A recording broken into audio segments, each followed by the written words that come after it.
Hi everyone.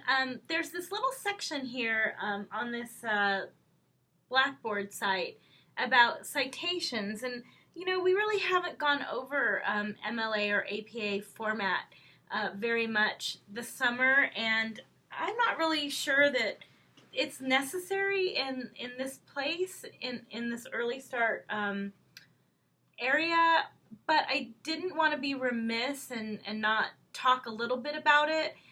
For those of you that could be concerned or worried about formatting and format and citing. So there's a little note here about the use of citations, and you can go ahead and read it. It's down here.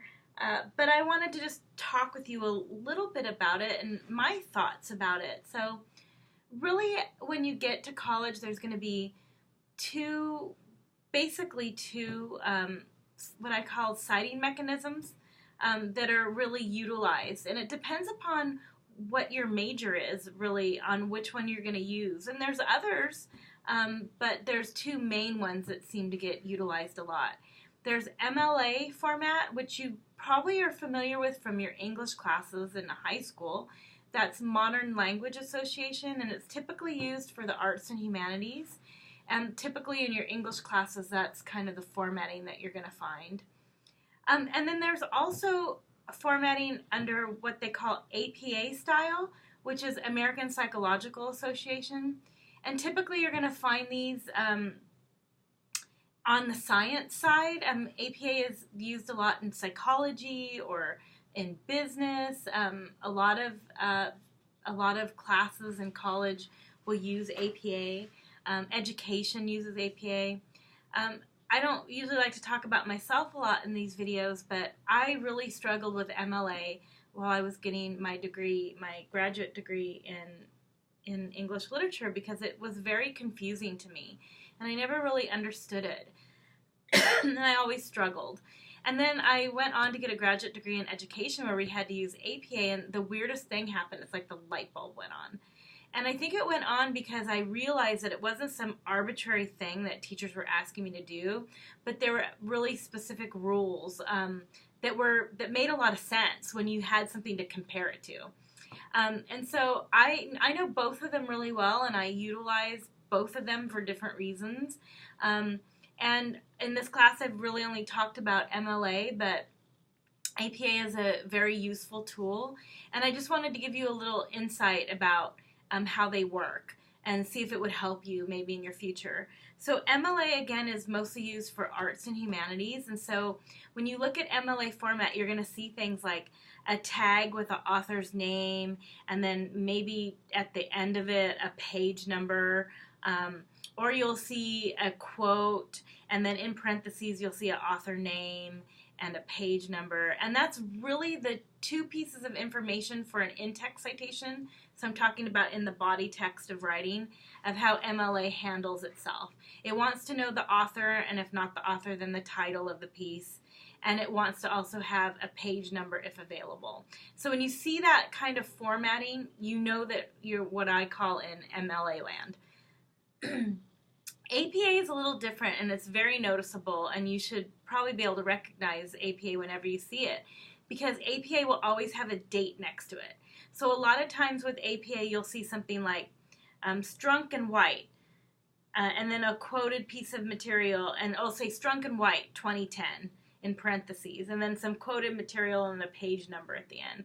Or you'll see this quoted material, and then in parentheses you'll see Strunk and White, comma, 2010, comma, P period 10, right? And you're looking at, these are all in-text citations of APA format. And let me just give you this little piece of information because it might help you in the future. APA is really driven more by the sciences, and sciences are much more driven by dates. So here's my joke. English people don't really care about when it was written because we like old dead white guys like Shakespeare. Don't take it offensively, but yes. APA really cares about dates because it's that science-minded citing, right?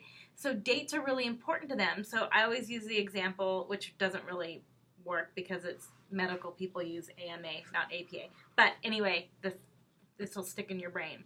If you were going to have heart surgery, you wouldn't want your doctor to read an article from 1979. You'd want them to read an article from like 2019. You want to have the most cutting edge information. So that's why dates are so valuable to APA, is they're really driven into the science area. So anyway, that's just hopefully a little piece of extra information. Maybe it's to help somebody out there, because I don't really need to share it here, but I thought it could be useful for you. As far as our papers are concerned, most of you are going to be using MLA because that's what I've been talking about most of the time. And I want to remind you that everything that is somebody else's idea has to be cited. And so this gets a little tricky, and citing can be done in a lot of different ways, and I'm not looking for perfection, but I'm actually looking for attempt. And you should cite anything that you use that's somebody else's idea. And it could be paraphrased, so that means something that you've changed into your own words and you still have a tag next to it. So then, for example, you could have tan in parentheses with a page number, tan 17 in parentheses, or you could do it in signal phrase format. Tan argues, and then maybe some quoted material, and then a page number with parentheses at the end. Those are in-text citations. And you should do that.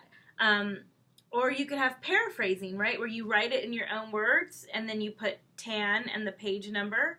Or you write Amy Tan notices and then it's in your own words and then the page number at the end. If there's a page number, if there's not a page number, you completely skip it. But you really should make a best effort to try to cite the material. Now there's this really super good website that I tell all my students to use. I never have them buy books anymore. It's called the Owl Purdue, and there's some links down here that give you the basic steps for MLA citation, and that's in text, right, what I've just been talking about. And then of course the basic MLA works cited page, because you should have a works cited page, and it's always tricky. So that's my little spiel on MLA and APA format.